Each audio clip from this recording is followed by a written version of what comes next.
Alright, hey, welcome to my second video. This time I'm talking about like religious delusions and what people say are miracles. I'm going to attempt to explain why they might think that or why they might experience it. Um, so I guess I'll start with an example.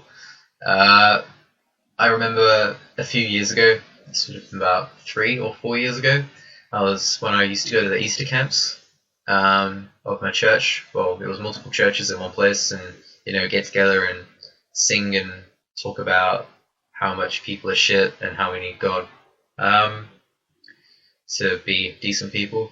And yeah, I remember that year. Yeah, some lady. I think. Oh, her name was Beth. Remember the name. She was a speaker that year, and she wanted to share with us a religious experience she had. She thought God had spoke to her. I was like, all right, this will be interesting because I've kind of heard him before, uh, and I wasn't surprised when she told me that before. When she told us, it was like in a room full of people. When she told us that the night she heard God's voice was following a, a, a week or two or a month of depression and run a bad luck. Basically, she lost a relative or a couple of relatives, and wasn't in a great position financially. I don't know, just a really rough time. It's quite sad to hear about it. And she said, one of the nights she had enough. Considering like just ending it, suicide. And she went down to the beach and started to sing a hymn or started to pray or usual stuff. And she said she heard God's voice, and she was looking up at the stars, thinking about how beautiful God's creation is, and she heard His voice telling her to sing and all that kind of stuff. And it didn't surprise me that she was depressed and she was, I guess, searching for some comfort or some hope, and that is probably where that hallucination came from. Like, it is, people are prone, like, if you're really stressed out or you're really sad about something, it's not, it doesn't mean you're crazy, but you might hear a voice or something like that. That's what triggers auditory and all that hallucinations. So we're going to start it off with a case. There's going to be a couple of cases we're going to look at.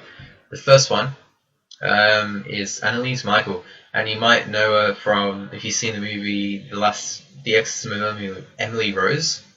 It's a great movie. I really like exorcism movies. But yeah, it was based on a true story. Obviously, she wasn't like floating above a bed or anything, but this is her. I wonder if there's probably a picture of her after the exorcism too. There she's there. It's a bit hard to see, it's a small image, but really thin out of it. She looks like she's brain dead.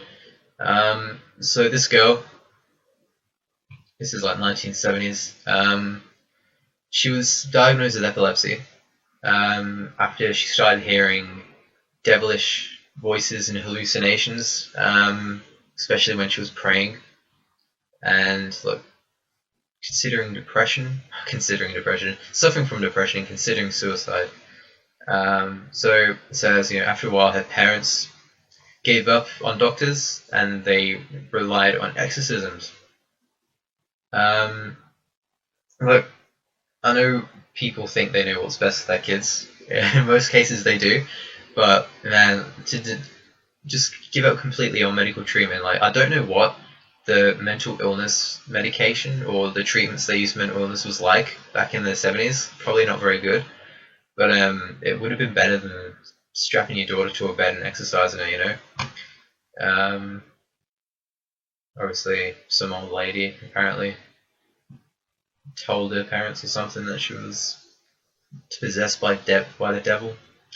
Talks about the guy who exercised her. Not heaps important, but one I want to look at is here.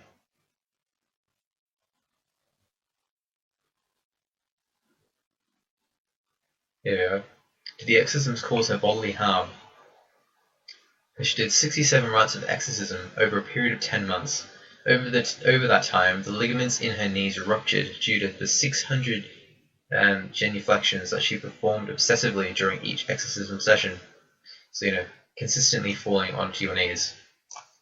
I guess, like, how you see people fall onto their knees and, like, raise their hands, praise the Lord kind of thing. I think it's probably like that. She's like too weak to perform the genuflections by herself, so they had to drop her on her knees, help her out. She forced herself to fast because she believed that it would rid her of Satan's influence. At the time of her death, she weighed only 68 pounds. I'm not sure how much that is in kilos, because in Australia we use kilograms, so I'll be 2 kg. So 68 pounds she weighed, I think it said. Ooh. Jesus Christ, that's 30 kilos, almost 31. That's like that's half what I weigh. It's insane. Alright, so to give you some perspective on that, my best mate's, his sister, I think I was over his house the other day, and she said something, she only weighs like 35 kilos, and she's about like, 12 or 13 or something. She's tiny too. Look, she had spoke to dying to atone for the sins of her youth. Wow. So yeah, she did die as a child. 17, I guess, still a child. She was suffering from pneumonia and high fever, and she died from dehydration and malnourishment. So you can already see like the negative influence of religious. It was a delusion, obviously, because she was convinced she was possessed, and her parents were convinced she was possessed too. So because of this, she starved herself, put herself through some kind of physical abuse, obviously, with the genuflections, and refusal to see a doctor. It's bad. The second example, and I think there are a couple of examples of this happening. A pregnant Jehovah's Witness and her baby died after she refused a blood transfusion. So obviously she didn't want any medical treatment for helping herself deliver the child, and she died. She was even a leukemia sufferer, but didn't get treatment because of her beliefs. Wow, 80% of the treated pregnant leukemia sufferers go into remission, so there was a high chance that if she did get the treatment, she would have been fine. And then, so baby died, then she died.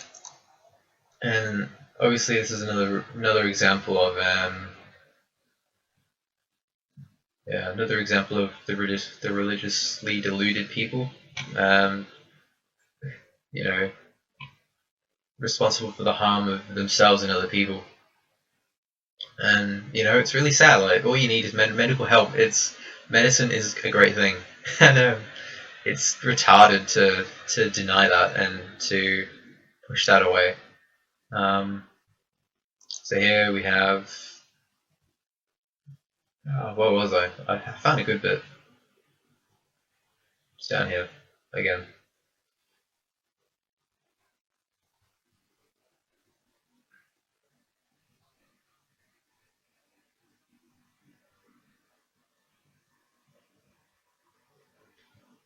Sorry, I had found a good I found a good paragraph, and it explained a lot about analyzing delusions. So I'll just tell you now. Obviously, it just talks about people who suffer from hallucinations and delusions are probably mentally ill in some form. Schizophrenics, attitude, just schizophrenic disorders or paranoia here. Just what you kind of think of when you think of like people seeing things when they shouldn't. is schizophrenia usually, or it's common sense. I don't have to go into heaps of big detail, but yeah, just talks about people suffer from delusions, religious delusions, generally suffer from schizophrenia or depression, hallucinate regularly, and they don't have to be religious to have religious delusions or to hear voices that sound demonic and stuff like that. It could happen to anybody who's mentally ill. And it goes on to say how usually there is no way of changing their mind. So delusion means you think it's real, and these guys are the people I've talked about. Obviously deluded, because there is no way you can tell them otherwise. They are completely convinced, even though their beliefs fall contrary to the evidence provided. It doesn't matter. You're never going to change their mind, which is really sad, but it's reality, I suppose. I think that's all I have to say. Basically, if you know someone who's seen a miracle, ask them if they're okay. I don't know. Look, it's okay. People say they've experienced miracles or had a religious experience, and usually it's fine. Don't worry about it. And they're free to experience what they want. I don't know, but don't let them try and tell you that it was real just because they experienced it. They're the only one who's experienced it. Just think to what I've shown you about Emily Rose and the Jehovah's Witness.